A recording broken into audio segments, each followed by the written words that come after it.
Good morning friends. ये हमारा adenium है, इसे डेजर्ट रोज़ भी कहते हैं।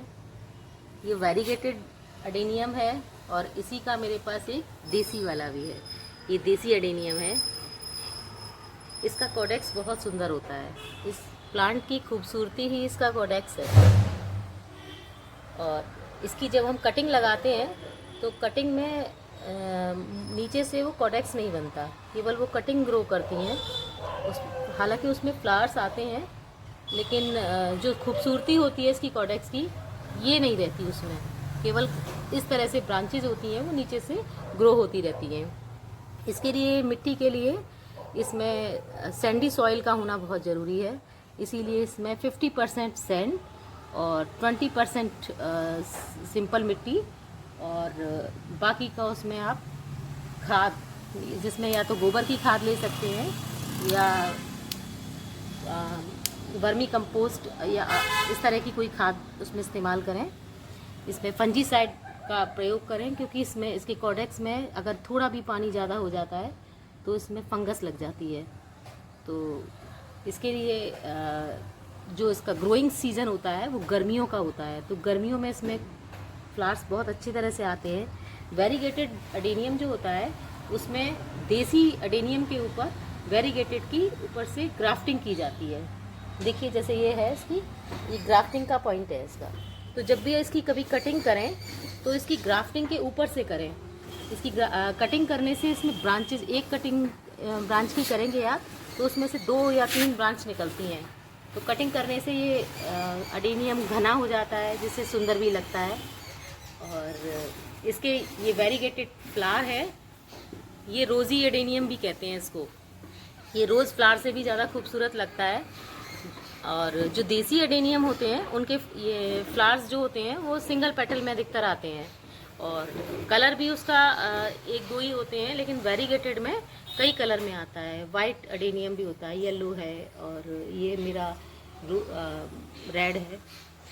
इसकी हम केयर के लिए इसमें इसे फुल धूप में रखें। जितनी धूप अडेनियम को ज़्यादा लगेगी तो ये ऐसा प्लांट है तो उतना ज़्यादा अच्छा फ्लावरिंग करेगा और उतना ही ज़्यादा मजबूत प्लांट बनता है। अगर इसको हम धूप नहीं देते हैं तो इसका ये कोडेक्स है ये सॉफ्ट होने लग जाता है। इसको आप जब भी चेक करना चाहें तो इसको दबा के थोड़ा सा देखें, अगर ये दब रहा है तो इसका मतलब इसमें कुछ प्रॉब्लम है। तो आप इसको पूरा प्लांट को मिट्टी में से निकाल के जितना वो पोर्शन उसका दबने वाला है उसको आप काट के निकाल दीजिए और फंजीसाइड लगा के थोड़ा 1 दिन शेड में रखिए। अगले दिन फिर उसको रिपोर्ट कर सकते हैं। रिपोर्टिंग के लिए ये मैंने बड़े पॉट लिए हैं। पहले मैंने भी इसको शैलो पॉट में लगाया हुआ था, लेकिन फिर मैंने इसको थोड़ा बड़ा पॉट दे दिया, जिससे मैं इसे थोड़ा बड़ा रूप देना चाहती हूँ। इसकी कोडेक्स को ज़्यादा मिट्टी के अंदर दबा के ना रखें।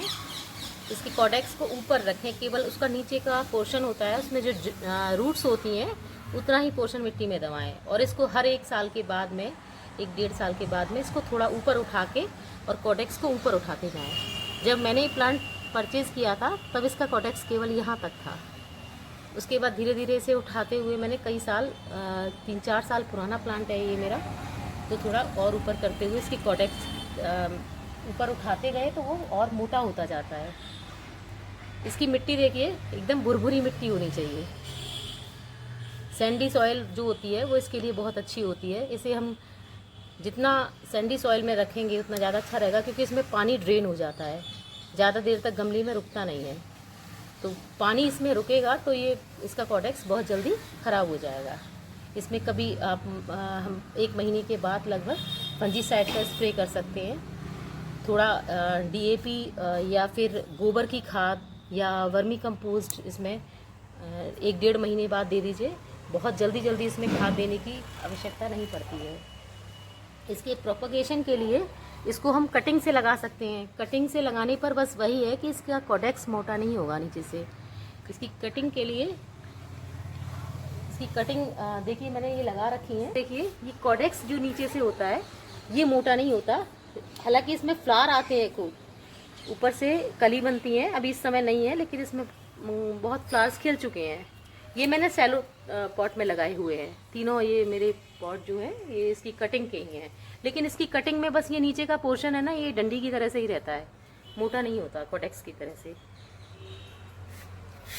इसके बाद हम इसकी प्रोपेगेशन पर आते हैं। इसकी प्रोपेगेशन एक तो वही हो गया कटिंग से, दूसरा हम इसकी जब ये फ्लावर आते हैं इसके बाद में लगभग फरवरी मार्च के बाद में इसमें बीज के लिए एक बहुत बड़ी फली सी लगती है, जिसे आप फली को जब आए उसमें तो ध्यान रखिए जब थोड़ी सी बड़ी हो जाए पकने से पहले ही उसे धागे से थोड़ा सा बांध दें, जिससे कि जब वो पकती है फली तो वो फूट जाती है। तो फूटने के बाद में उसमें बहुत बीज जो होते हैं उसके सीड बहुत रेशे रेशे से उसमें दोनों तरफ चिपके रहते हैं। तो अगर वो फली पक के फट जाती है तो उसमें से वो सारे बीज जो है उड़ जाते हैं, वो बहुत हल्के होते हैं। तो हवा थोड़ा भी तेज चलेगी तो वो सारे उसके बीज उड़ के इधर उधर बिखर जाएंगे। तो जैसे ही वो फली थोड़ी बड़ी हो उसे आप धागे से बांध दीजिए, जिससे कि जब वो पकेगी भी अगर फटेगी तो वो उसके बीज उसमें अंदर ही रह जाएंगे। इसकी सीडलिंग मेरे पास भी इस बार फरवरी मार्च के बाद में इसमें सीड पॉट बना था। तो जो सीड पॉट था उसमें मैंने ऐसे बांध दिया था और उसमें सीड जो आए उन्हें मैंने ग्रो किया है। मैं आपको दिखाती हूँ अभी। ये मैंने सीड पॉट इसमें ग्रो किए हैं। तो मेरे अधिकतर सीड्स इसमें जर्मिनेट भी हो गए हैं और इनको सीड्स ग्रो करने के बाद में 1-2 दिन मैंने शेड में रखा और हल्का हल्का पानी स्प्रे बॉटल से किया। तो उसके बाद में देखिए अब थोड़े बड़े हो गए हैं और ये सितंबर के बाद में मैं इनको छोटे छोटे से पॉट में रिपॉट कर दूँगी। तो इस तरह से मेरे पास एडेनियम बहुत सारे हो जाएंगे। इन एडेनियम से जो प्लांट तैयार होंगे सीड से, तो वो नीचे से कॉडेक्स इन्हीं की तरह से मोटा होगा। तो एक बार पहले भी मेरे पास सीड्स आए थे एडेनियम की इसमें प्लांट में, लेकिन मैंने उनको रख दिया था कुछ दिनों के लिए और जब वो मैंने 4-5 महीने के बाद ग्रो किए तो वो सीड पॉट उसके सब कोई भी सीड उसका ग्रो नहीं हुआ। तो इसीलिए एडेनियम का मैंने ये सीखा है कि आप जब जैसे ही सीड्स तैयार होते हैं उसके, तो आप उसको 1 हफ्ते के अंदर अंदर ग्रो कर दीजिए, तो उसका जर्मिनेशन जो पावर है वो अच्छी रहती है।